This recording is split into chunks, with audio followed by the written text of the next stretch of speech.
माता दी। अष्टमी नवमी पूजा विधि आइए इस वीडियो में देखते हैं। आप सभी सबसे पहले माता रानी और ज्वारे के दर्शन कर लीजिए और अपनी मनोकामना जरूर बोल दीजिए। कितने सुंदर स्वरूप में माता रानी ने दर्शन दिए हैं, अद्भुत है। ज्वारों की महिमा भी श्रेष्ठ है, तो आप अपनी मनोकामना जरूर से कहें।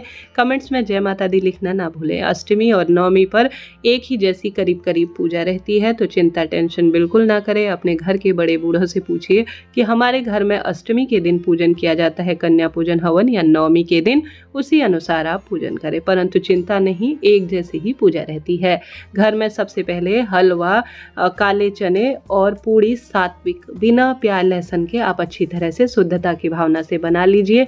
स्नान इत्यादि से निवृत्त होकर जल्दी घर के दरवाजे पर छिड़काव कर अष्टमी नवमी पूजा के लिए कन्याओं को आमंत्रित करें। 9 वर्ष से कम की कन्याओं को घर पर बुलाइएगा। जहाँ पर आपने पूजा चौकी विराजित की है, वहाँ पर पहले अच्छी तरह से इस तरह से पुराने फूल, अक्षत वगैरह हैं तो उन्हें किसी कपड़े की मदद से या हाथ से साफ कर लीजिए। अब हम सभी सबसे पहले परिवार के साथ संभव हो तो इस पूजा को संपन्न करें।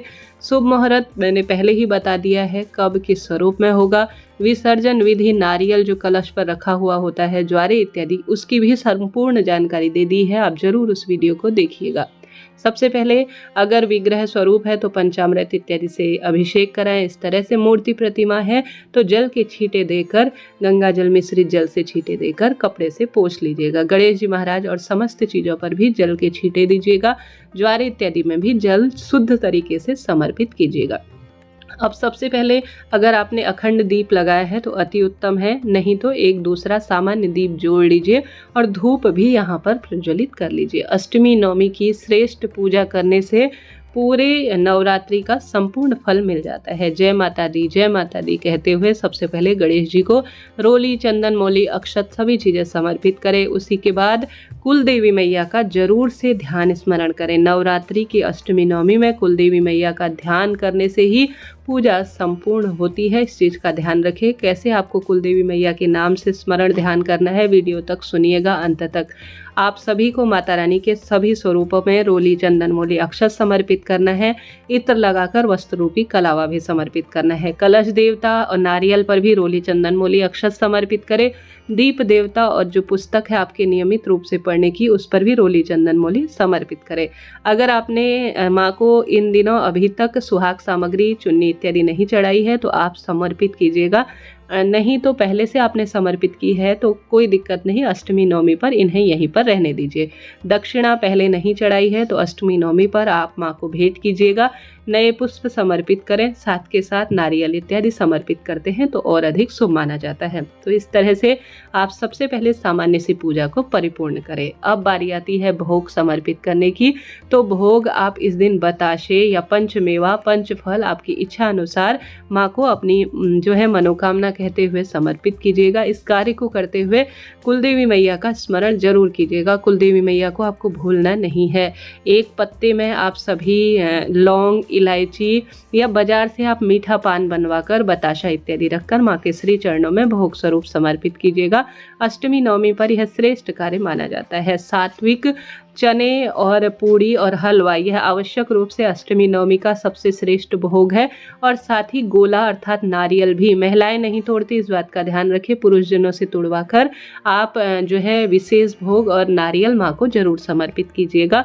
यह माँ के श्री चरणों में रखें। मौसमी फल, अनार, अंगूर, केला जो भी आपके पास है वह भी आप गणेश जी महाराज को समर्पित कर देवी मैया को भोग स्वरूप समर्पित कीजिएगा। कन्या पूजन कब करना है यह प्रश्न आते हैं। कन्या पूजन जब आपकी पूजा पूर्ण हो जाए, यज्ञ हवन हो जाए, माँ को भोग लग जाए, उसके बाद अंत में 9 वर्ष से कम जो है आयु की लड़कियों को और उसके साथ एक लांगूर को बुलाकर आप अष्टमी नवमी की पूजा के बाद कन्या पूजन जरूर करें। कन्या पूजन कर ही आपके नवरात्रि के व्रत सफल होंगे। जल का लोटा रखें भोग प्रसाद समर्पित करने के बाद। अब बारी आती है हवन करने की। तो आप इस तरह से जो आपके रोज का हवन का कुंडा है उसमें आप गोबर गौ माता का सुलगा लीजिए, या आप सभी नारियल या कपूर से भी सबसे पहले अग्नि प्रज्वलित करें। सबसे पहले आप गणेश जी महाराज के नाम की आहुति दीजिए घी से। उसके बाद आप गौरी मैया के नाम की अर्थात देवी मैया के नाम की आहुति दीजिए। फिर अपने कुल देवी मैया के नाम की आहुति आप दीजिएगा। साथ के साथ आप सभी विशेष तौर पर यहाँ पर पंच देवी देवताओं का ध्यान करें, उनके नाम की आहुति दीजिएगा और अपने इष्ट देवता, कुल देवता और कुल देवी मैया, पितृ देवता, स्थानीय देवता सूर्य भगवान के नाम की और साथ के साथ 9 आहुति माता भगवती और नवग्रहों के नाम की दीजिएगा। इसका विस्तृत वीडियो पहले ही चैनल पर आ चुका है। घी के माध्यम से आप आहुति दे सकते हैं, बाजार में मिलने वाली संविधा की आहुति दे सकते हैं, इच्छा आपकी है। आपने जो मीठी पूड़ी बना रखी है वह भी देवी मैया तक सीधे पहुंचे, इसके लिए आपको अग्नि में हलवा और पूड़ी भी कुल देवी मैया और सभी देवी मैयाओं के नाम की अग्नि में समर्पित करनी होंगी। लौंग का जोड़ा भी सभी इष्ट पितृ देवी देवताओं का ध्यान करते हुए, बताशा भी घी में डुबोकर आप इस तरह से समर्पित करें। हवन करने से सभी रोग दोष कष्ट मिटते हैं और अग्नि के माध्यम से सभी देवी देवता भोग भी स्वीकार करते हैं। आपसे अनुरोध है, हवन की पूर्ण प्रक्रिया अष्टमी नवमी का विधि आप वीडियो में देखिएगा। यह इस तरह से अज्ञारी के स्वरूप में आप सामान्य साधारण तरीके से भी हवन कर सकते हैं, यह भी श्रेष्ठ माना जाता है। आपने जो पान का बीड़ा समर्पित किया था उसे भी इस तरह से आप सभी अग्नि के माध्यम से माता तक पहुंचा सकते हैं, यह भी श्रेष्ठ माना जाता है। तो आप इस तरह से हवन करें और अपने इष्ट पितृ देवी देवता कुल देवी का ध्यान करें।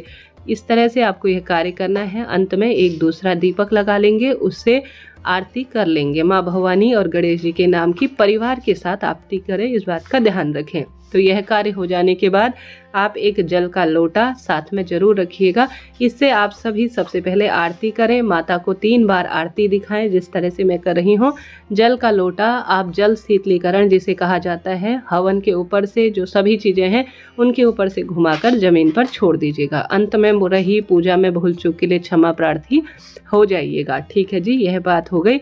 बाद में जो भोग प्रसाद है सभी कन्याओं में परिवार के सदस्यों को वितरित कर दीजिएगा। बचा हुआ गौ माता को भी खिला सकते हैं, कोई चिंता टेंशन की बात नहीं है। कलश विसर्जन हमेशा नवमी तिथि पूर्ण हो जाने के बाद यहाँ से चौकी 10वीं तिथि पर ही उठाई जाएगी। इस चीज का भी आप ध्यान रखिएगा। इससे पहले विधि आ चुका है कि कौन सी सामग्री का क्या करना है, किस स्वरूप में। अब अंत में जब यह कार्य हो जाए तो ही आप कन्या पूजन कीजिएगा। ठीक है जी, यह बात होगी अष्टमी नवमी पूजा से संबंधित। आशा है, उम्मीद है यह वीडियो आपके लिए उपयोगी रहा होगा। इस तरह से साधारण सरल श्रेष्ठ संपूर्ण पूजा करेंगे तो आपकी कामना निश्चित रूप से माता भवानी पूर्ण करेंगी। जय माता दी कमेंट्स में लिखिएगा। सरल सी यह श्रेष्ठ पूजा विधि है। आशा है, उम्मीद है आप सभी जो अग्नि हवन धुनी बनाए हुए हैं उसे घर में घुमाइएगा। इसमें गूगल भी समर्पित कर सकते हैं। यह बड़ा विस्तृत स्वरूप से भी किया जा सकता है, संक्षिप्त स्वरूप से भी किया जा सकता है। परिवार के सभी सदस्य इस आरती को लेकर माँ के आगे प्रणाम करें।